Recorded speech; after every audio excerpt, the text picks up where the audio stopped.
مدی صاحب، رمضان میں کسی بھی چیز کا خیرات کرنا جس طریقے سے کہا جاتا ہے کہ اس کا 10 گنا ثواب بڑھ جاتا ہے، اگر کوئی کھجور بھی خیرات کرتا ہے تو اس کا بھی گناہ بڑھ جاتا ہے، تو اس حوالے سے آپ کیا کہنا چاہیں گے کہ خیرات کیسی ہونی چاہیے اور اس کا کیا پیمانہ ہونا چاہیے اور نیت کے اعتبار سے کیا کیا جانا چاہیے؟ دیکھیے، کوئی بھی نیکی آپ کرتے ہیں، چاہے وہ رمضان میں ہو چاہے غیر رمضان میں ہو، یہاں تک کہ آپ الف پڑھتے ہیں، الف لام میم، تو رمضان ہو یا غیر رمضان ہو، الف ایک نیکی ہوئی، الف لام میم،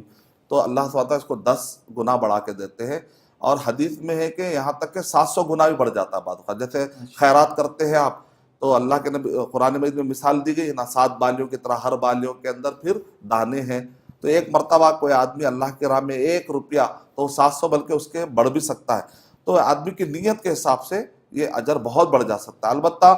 یہ رمضان المبارک میں ایک نیکی 70 گنا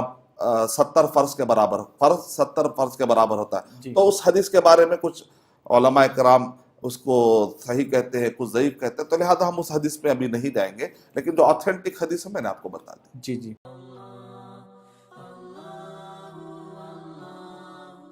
For authentic Islamic information, please log on to www.askislampedia.com.